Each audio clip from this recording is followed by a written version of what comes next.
الله الرحمن الرحيم۔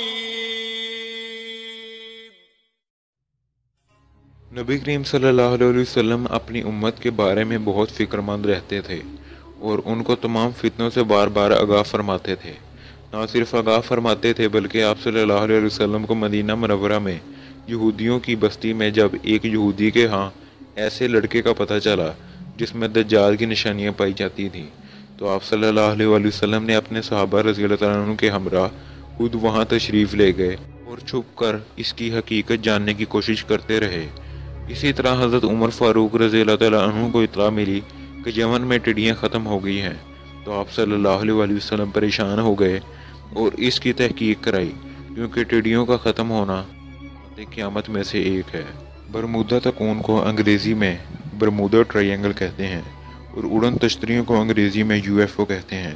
برمودا تکون شیطانی سمندر اور اڑن تشتریوں کے بارے میں انگریزی زبان میں بہت کچھ لکھا جاتا ہے، لیکن یہ تمام تحریریں یا تو محض واقعات بیان کرتے ہیں یا زیادہ سے زیادہ سائنٹیفک انداز میں اس موضوع پر بحث کرتے ہیں۔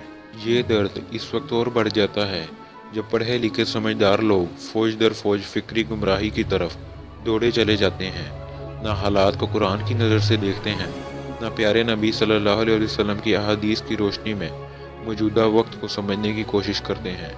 ان کے تجزیے، تبصرے اور مستقبل کی پیشن گوئیاں سن کر کبھی ہنسی آتی ہے اور کبھی رونا۔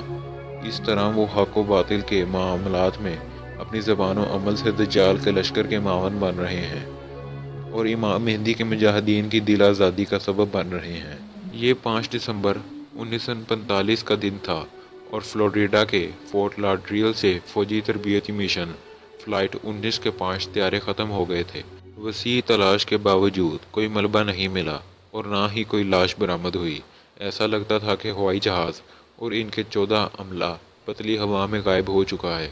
یہاں پر عجیب و غریب قیاس آرائی ہوئی اور بہت پہلے غیر معمولی افسانے کی پیدائش۔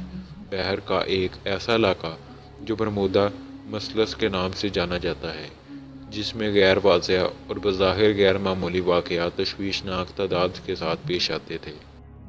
ہتھیاروں کے غائب ہونے کے چند گھنٹوں کے اندر ایک PBM مرینر سمندری جہاز کو تلاشی اور بچاؤ مشن پر بھیج دیا گیا۔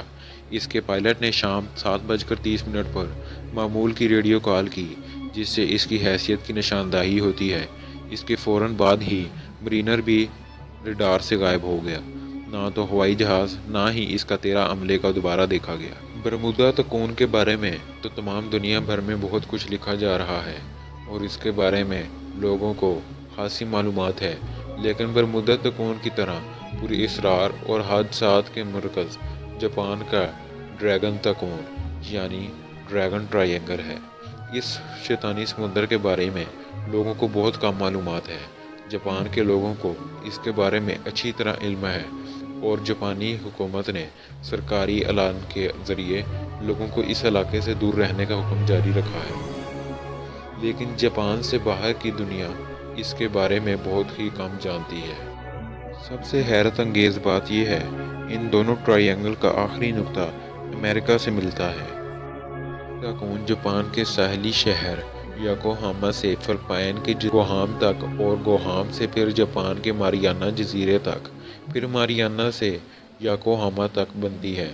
ماریانا پر دوسری جنگ عظیم میں امریکہ نے قبضہ کر لیا تھا اور اس سمندر کو جاپانی لوگ مانو یومی کہتے ہیں، جس کے معنی ہے شیطان کا سمندر۔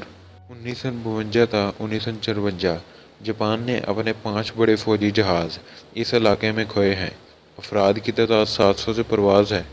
اس معمہ کا راز جاننے کے لیے جاپانی حکومت نے ایک جہاز پر 100 سے زائد سائنسدانوں کو سوار کیا، لیکن شیطانی سمندر کا معمہ حل کرنے والے خود معمہ بن گئے۔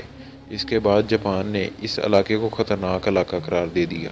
برمودا تکون اور ڈریگن تکون میں اتنی زیادہ مماثلت جاننے کے بعد کیا کوئی یہ مان سکتا ہے کہ یہ محض اتفاق ہے؟ ہرگز نہیں۔ مشہور محقق چارلس ورلز کہتے ہیں، برمودا اور شیطانی سمندر میں پراسرار طور پر غائب ہو جانا اتفاق نہیں ہو سکتا، جبکہ دونوں علاقوں میں بالکل مماثلت پائی جا رہی ہے۔ جہازوں اور طیاروں کے غائب ہونے میں دونوں جگہ ایک ہی نظریہ کار فرما ہے۔